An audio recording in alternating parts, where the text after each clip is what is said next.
This is Dispatches from Myrtle Beach with Charles Neal and my son Link from Good Mythical Morning. How you doing, son? I'm doing all right, Dad. Some days are better than others. And, it's one of those, I would say I'm, some days are a 10, some days are a 5. But seeing you is notching it up. I don't want, it's not that we have to get into why it's a 5, but hey, sometimes it happens, right? Where are you on a scale of 1 to 10?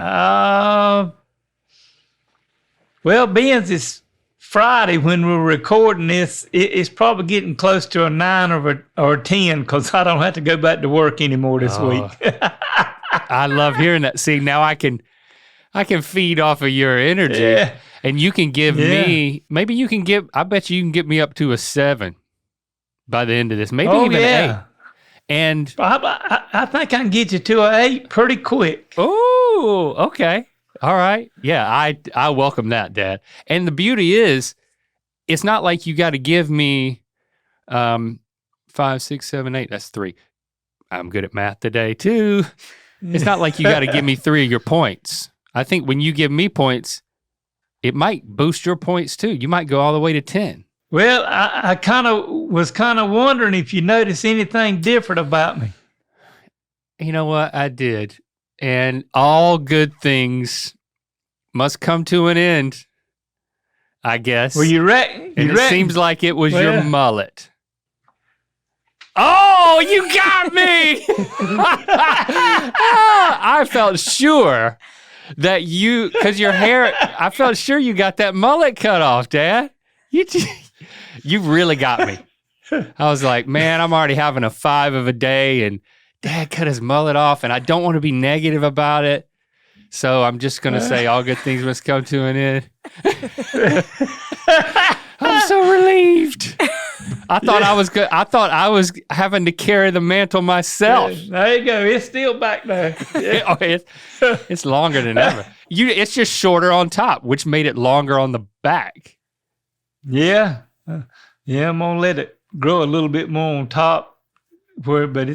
Hey, when it's hot, I've been putting it up a ponytail working because when it's hanging on your back, it's hot. Oh, okay. So the mullet is in danger. I can tell. No, it ain't going nowhere.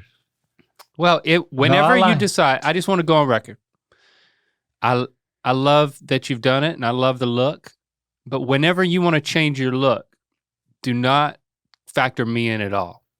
Okay. I like changing my look so much, and I don't want people telling me how I'm supposed to look. So we had our fun, and I'm going to be supportive of whatever hair decisions you make, Dad. Yeah. I love you for who you are, not just for the mullet, but I also love the mullet separately. Yeah, I kind of run this by Logan. I said, Logan, I'm gonna put my mullet up in a ponytail and see if Link catches it. So she loved it. So we got it going on. I mean, that was a big emotional swing. It went from I no longer have a mullet to my mullet is so long now I can put it in a ponytail. Hey, well, you kind of know this. We're gonna tell everybody else. I'm coming to LA. Woo-hoo-hoo! Yeah, we basically decided this yesterday. This is very fresh news. I'm like, are we sure this is happening? I don't want to get too excited. But yeah, coming out to LA, our idea is to make the next Dispatches from Myrtle Beach in person. The first ever in the same room that's not at a remote location. Because we did it at Mythicon. But this will be like a classic in the same room podcast. Can two Charles Neals be contained in the same space? We will find out. Yeah, you might ought to get all them people that work for you prepared too for 2 Charles Neals too. Yeah, because you're gonna come to work. Like you're gonna work full hours here for a handful of days. Are you ready for that? Yeah, that's what you told me. So clock in, I'm ready. clock out. Yeah, clock in, clock out. You know, I'll probably have to talk to somebody else, see if you're going to send me a check or not if I'm clocking in and clocking out. That's a good point, Dad. That's a good point. We ain't worried about that. But yeah, we coming. You told Nancy she's not as happy? It tickled me. Nancy said, well, when are you going to L.A.? I said, oh, wait a minute. That's not what Link's email said. Link's email said, can y'all, as in good Southern lingo, can y'all come to L.A.? That's right. And she just lit up like a lit up Christmas tree then, boy. She said, all right. She assumed she wasn't invited? Of course she's invited. I mean, I'm not going to bring you out here without your handler, without your trainer. Like she's got to have that chair to like hold in front of you like a tiger trainer, like a lion trainer. Well, besides all that, you been doing pretty good. I mean, have I got you up to about a 7 yet? Or I'm at a 6.5. You give me some more of that dispatch. Right. Working on up. Okay. Well, we getting on up there. Well, okay. I got a holler out from Sage Mitchell. Okay. And who taught me how to write my name in Japanese. For real? Yeah. How? How did? Like, was there like a video? She sent you a video? She sent me an email with it and how it is and what? Okay. What does that say underneath? That's how CHARUZE is Charles. What? In Japanese. Hold it up a little higher. CH. A with a little line across it. Charuzu? Charuzu. Yeah. CHARUZU? Charuzu. Yeah. I'm more impressed with that than the actual Japanese writing above it, but that's pretty cool too, Dad. Yeah, because I had something to copy, but look up above it. It's got your name on there. Ryuku? Yeah, I thought, how did that get linked? Rinku. Oh, RINKU. Rinku and Chiruzu. Why does my name start with an R? We'll have to ask Sage about that. So the L became an R. Rinku and Chiruzu. I got to remember that. Rinku. Yeah. Yeah. It sounds like it's pretty upbeat, the way you're saying it. I hope if somebody from Japan is tuning in that we're learning a little Japanese where y'all can not have to understand English all the time. Oh, you think we're going to reach a Japanese audience just because I occasionally call you Chiruzu? Okay. Hey, I'm hopeful too. It's time for another edition of Myrtle Beach Mailbag.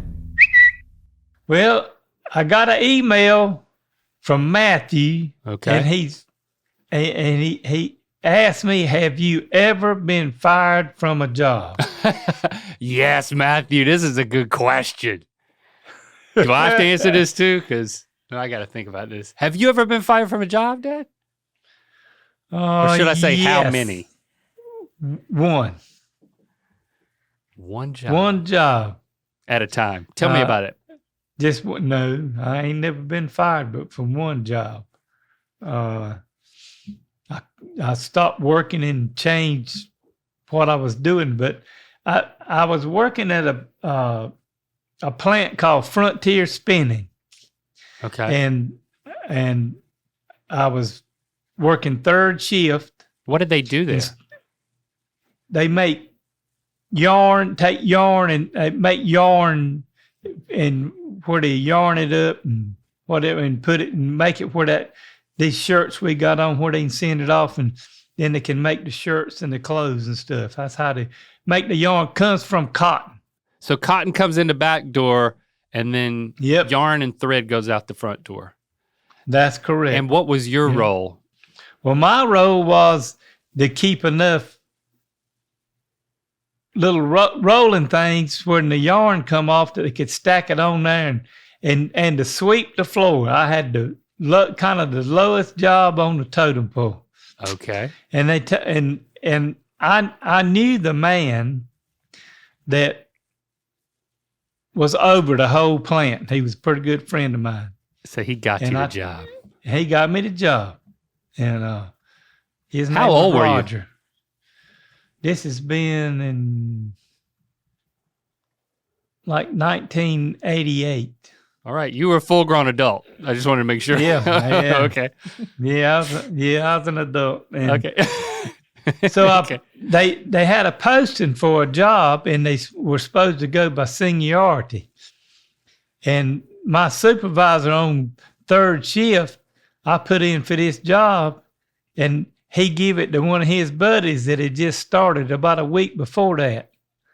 That didn't go over good with me because, I mean, that's been 10, 20, 30 some years ago, and I could still be kind of hot-headed.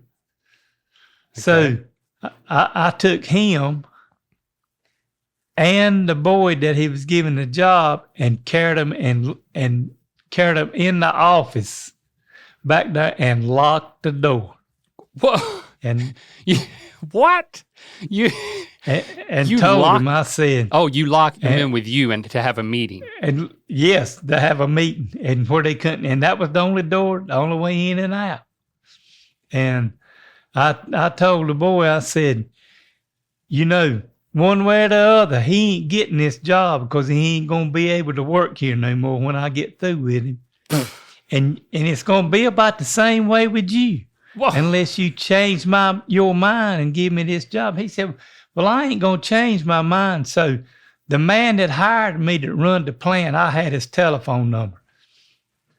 And I called him at 2:00 in the morning. Well, one of the guys outside that worked in there that knew me, he said, you boys is in a heap of trouble. That's all I can tell you. And then somebody else come up there and said, well, they've called the police. They're on the way. I said, well, bring them on. So I called Roger and told him what was going on. He said, well, probably the best thing for you to do is just go on. And when I come in to work tomorrow, you can come back down there and me and you and this supervisor, we'll talk about this and see what's going to happen. But then he told me, he said, but you probably still ain't going to have a job there. I said, that's fine, Roger. But I'm going to be down there because if you're going to run a plant and you got rules to go by when you hire somebody and supposed to promote them, this supervisor ought to know it. So the next time he does something like that, somebody like me might come walking through the door. So I just got my stuff, and he he told me I didn't have a job no more, and I went on out the door, and that was the end of it. I didn't hurt nobody. And while I was leaving, a police car pulled up, and I knew the boy that got out of the police car, Jamie Thomas, and I told Jamie, said, they didn't call me about you, did they? I said, oh yeah, they called you about me. He said, I said, but I left and I didn't hurt nobody, so I'm getting in my truck and leaving. And I left and went on out the door. But I did go back the next day, and me and Roger and that supervisor had a come to Jesus meeting up there. And Roger told that supervisor, he said, I better not never get another call at 2:00 in the morning and woke me up with somebody working down here because you're not doing your job like you were supposed to and promoting people and having favoritism. So wow. I might have done a little good, but yes, I have, Matthew. But you lost the job. I've been fired from a job, but hey, I was already working and painting in the daytime. It won't like I didn't have another job to go to. I was working 2 jobs. So you don't regret it? No, you haven't. No. You wouldn't have changed a thing. No, not nothing. Not even locking the door. Not even locking the door. Okay, all right. You're a man of principle. You're a man of principle. You thought you should have been up for the promotion. At least ahead of this Yeah. guy. Okay, I understand. Yeah. No judgment But you here, know- but I did get I did get a kick out of it. Wow. So, that was back when I still had a pretty good temper and kind of thought things ought to be like I thought they ought to be, not like he thought. So I'm better now. Yep. Son. And I bet they are too. I bet they're better too. Yeah. I think maybe let's just say everybody won in that scenario. Let's say that. Everybody won. Yeah, because I guess they had to hire somebody in my place to start down on the lower level, and that boy got to keep his job too. So, I mean, everything worked out for all of them too. So, there you go. It's all well and fine. Yeah. So, Matthew, yes, I've been fired from a job. Yep. Probably because of my own doing, but I've been fired from a job. I don't think, not to rub it in, Dad, I don't think I've ever been fired from a job. I've been sent home from a job for being really bad at it. But then I was able to come back the next day and as a reprieve. This was back when I was, when I spent the summer in Santa Cruz on the Santa Cruz Beach Boardwalk, and I was given a job as a ride operator. And I was so excited about it until I was assigned just the kiddie rides. The most mind-numbing. You're out there in the heat, and you're just waiting for kids, like toddlers, and their moms and dads to like put them in it, and you gotta pick toddlers up and like put seatbelts on them, and then take the seatbelts off and take them out. I just wasn't in a good headspace, and I was just bored out of my mind.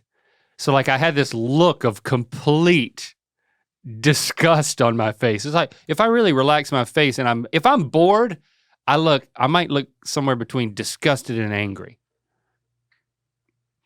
Like no one wants to hand their toddler to some seething 20-something college student, you know?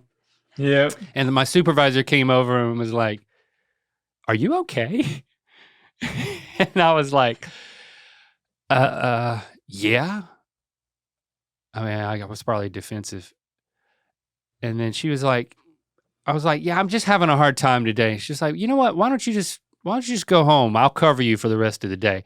And I felt so embarrassed.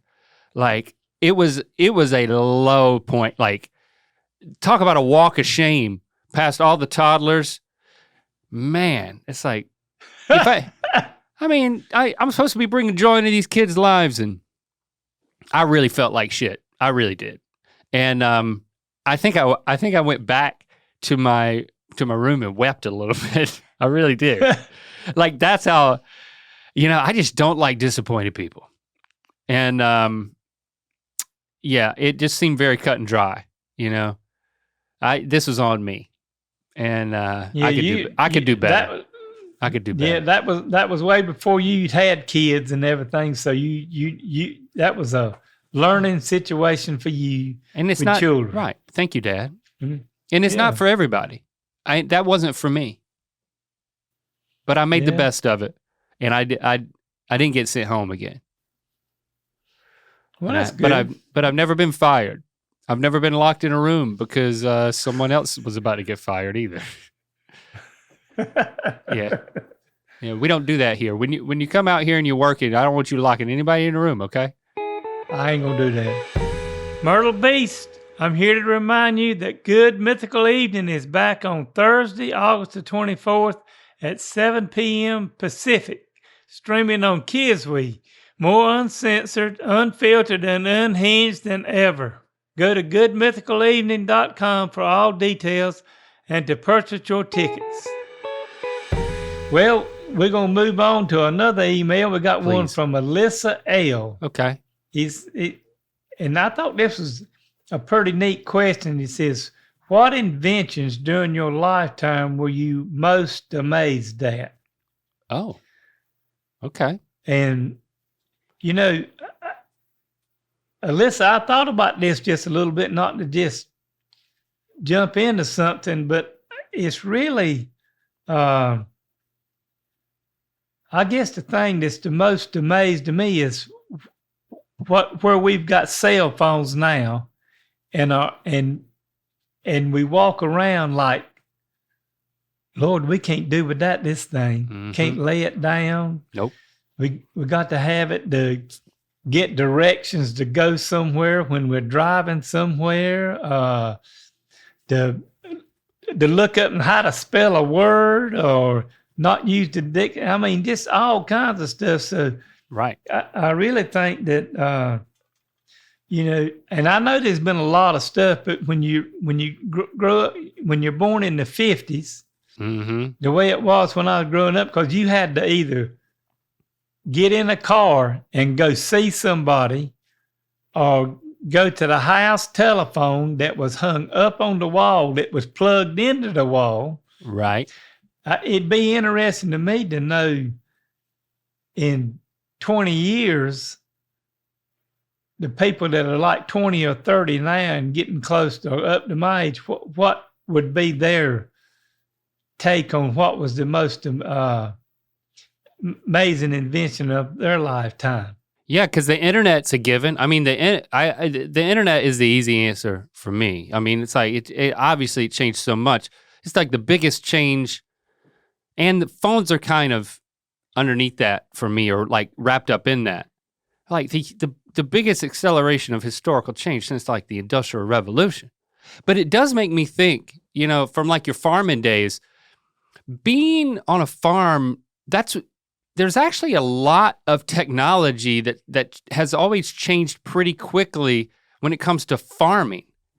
They're always looking for new ways to increase efficiency or like to bring it, whether it's like on a chemical fertilizer front, it's like making crops better, making everything more speedy.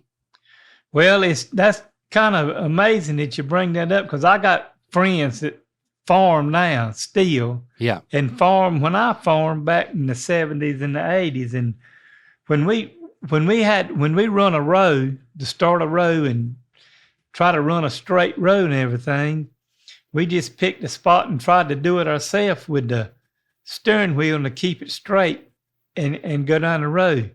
Well, they got tractors now, and Steve Thomas and Tim Thomas and them's got these big John Deere tractors, and Tim's got them set up on the internet.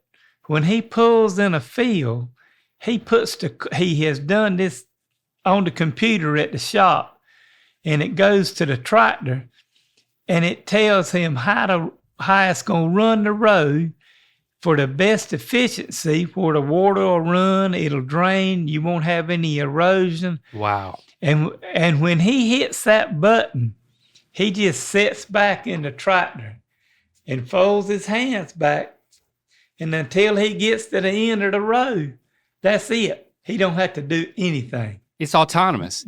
Does he even need to be in the tractor? Well, you got to have it to where when you get to the end of the road, you got to hit the button, stop, and turn the tractor around. But there may be something now where... Not for long. Not for long, I'm telling you. But I think that, put a baby in there. Put a monkey in there. Do the Thomases have a monkey? No. I don't think so. They might need to get one. Well, we're going to get on to, we got another email from Flynn Gorman. Okay. It says, my name is Flynn, and I'm a second-year medical student studying to become a doctor in Australia. Australia. I do that for me one day. Australia. Do that. Australia. Yeah. Do that accent they talk like? Crocodile. I can't do it, Dad. Oh my, it's a croc. It's a croc. Blimey. Blimey, yeah, blimey, oh yeah. Outback Steakhouse. Outback Steakhouse. Blooming onion. Shrimp on the onion. Yeah, I'm telling you. But he's going to be a doctor in Australia, and he says, I know that both you and Link have had some experience with doctors in your time, and you probably both had some good and some bad experiences.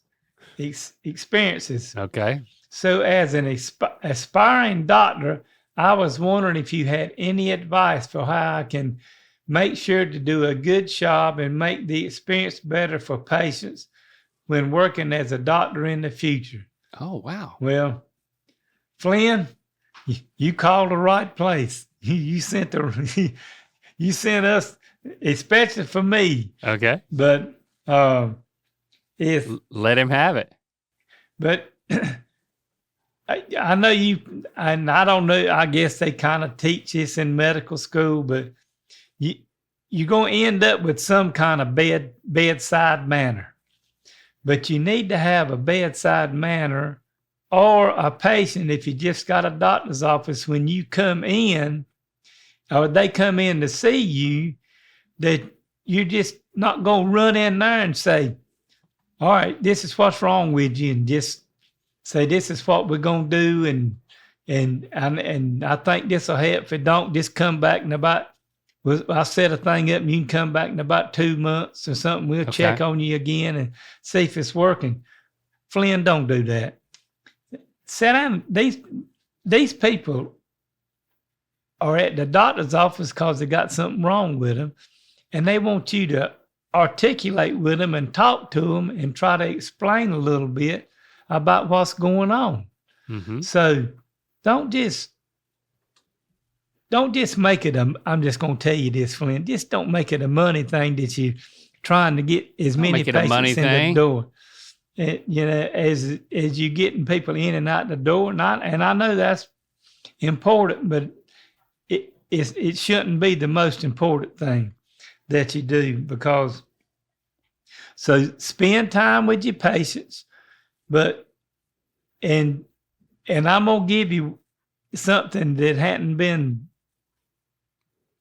it's been 2 or 3 months ago that my wife Nancy had surgery, and the doctors and stuff that did the surgery and stuff were all fine in the hospital we was at, but something happened with Nancy while she was having the surgery, and I was sitting out, and she went in. We got to the hospital at 5:30 in the morning. Mm-hmm. They didn't take her back till about 10 o'clock. Oh. And then when they took her back, and after I got to go back and go see her, I had to go out in the waiting room and wait. Well, at 2 o'clock in the afternoon, I hadn't heard a thing in the world. Ain't nobody called me. Uh-oh. Ain't nobody said anything to me. So you found Nancy, you found a doctor, and you took him into the office and you locked the door. No, not quite.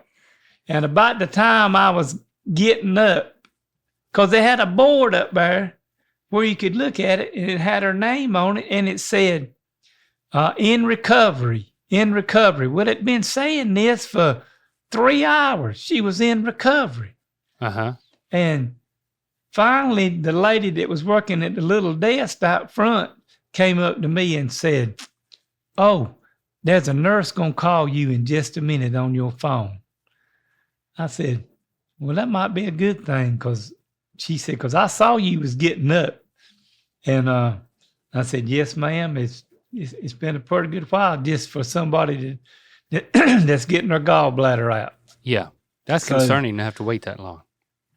And it won't but a minute, my phone rang, and the nurse called and told me what was going on with Nancy, and that they were having a hard time getting her awake. And I told them, I said, well, don't y'all think that maybe y'all to just come and got me and had me come back there and see if I could help get her awake, and having somebody in there besides all you stringers? And they were hollering at her, wake up, wake up, wake up. Wow. And telling her to breathe. I said, this sounds scary. Well, it scared me pretty bad.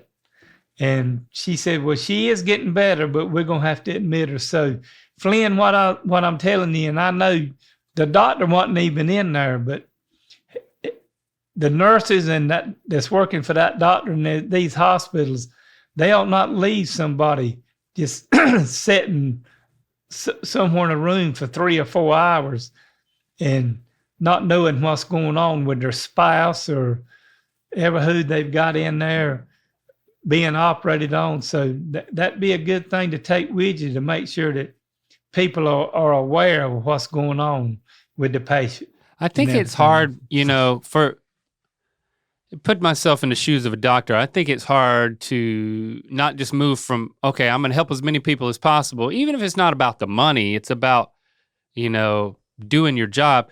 You forget that everything seems so high stakes to everybody who comes in there. No matter if the problem is down here or it's up here, well, that's the biggest problem they probably got at that actual moment. So it's tough to enter somebody's life right there empathetically and connect with them. But, I think that matters so much, right? It's like you can have all the degrees and all the knowledge in the world, but if you can't connect with somebody that you're caring for, like speak their language, get them to understand, let them know that, you're communicating care on a human level, not on a doctor level. Yeah. I did. Obviously, it makes such a huge difference, but I think it would probably be easy to forget if you're like, well, broken leg, fixing this problem, fixing that problem, and just kind of moving through it. You kind of forget. Oh, each one of these is the only problem they have. Oh yeah. Yeah. Well, and Flynn, I got one other little story to tell you, and I probably I have what they call CLL leukemia. Mm-hmm. So when I found out I had it at my regular doctor, they did a great job finding it. But I'd been sick some, and then I went to where my wife's cancer doctor was and had somebody there that was helping me, and they kept saying, we're going to help you, we're going to help you. Well, this went on for 6 months. And I was getting really sick. I usually weigh between 190 to 200 pounds. And I got down to like 155 pounds. Oh, yeah. And I was sick. And they had told me they were going to call Duke Hospital, and where I go now, and this doctor I was seeing over there just kind of, we'll get this fixed for you. Well, they didn't ever get it fixed, and I called Duke Hospital and asked them if they'd got the information that doctor's office was supposed to send. And they had got half of it, but they hadn't got the other half. But to make the story short, Duke Hospital got the rest of my information and set me an appointment that day, and Nancy carried me up there that Tuesday, and since then, they put me on this medicine I'm on, and I've been well. So don't prolong stuff. If people are really sick, if you tell them you're going to do something, take care of it, because it could end up being a terminal thing.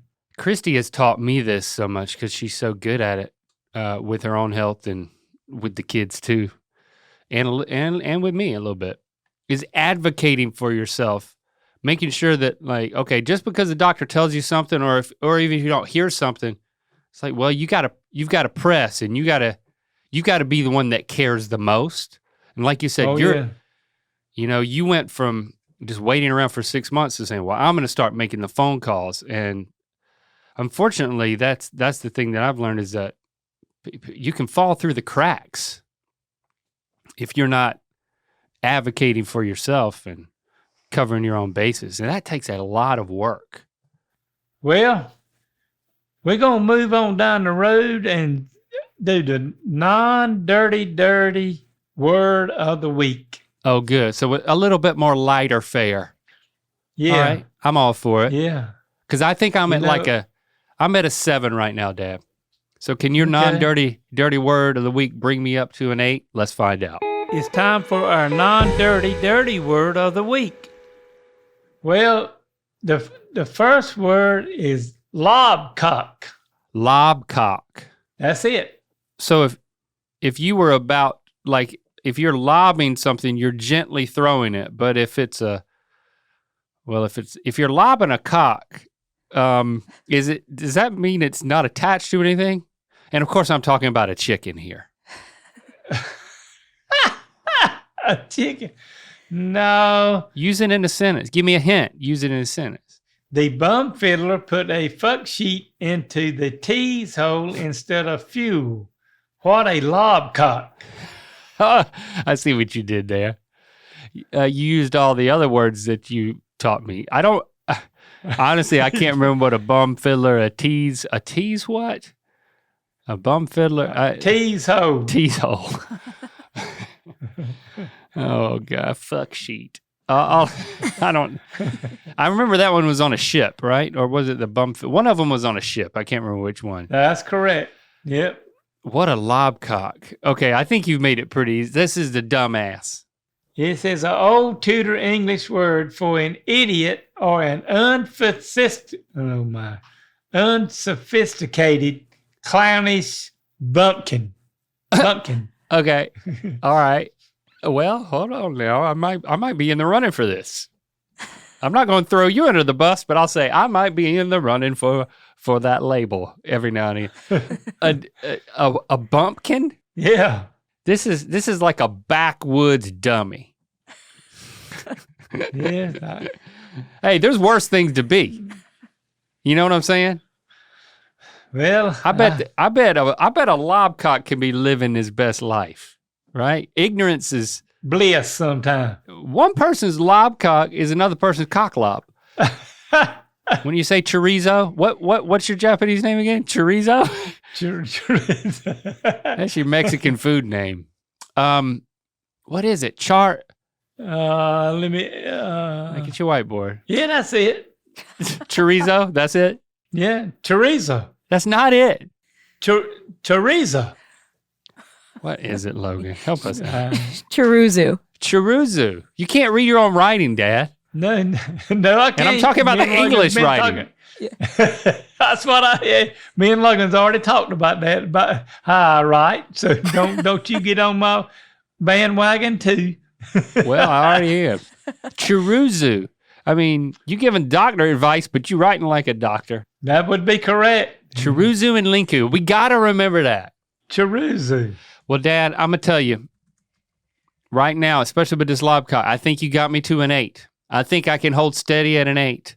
Okay, well, I am so glad that we've got you from a 6 to an 8.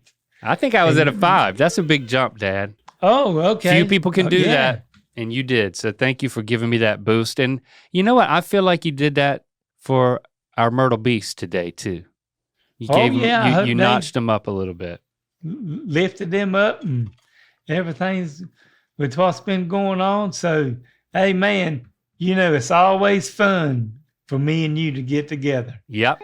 And being with us, and all you Myrtle Beasts that was with us, just join us next week for another mini dispatch. And in 2 weeks, we'll be doing another Dispatches from Myrtle Beach. And it'll be in person.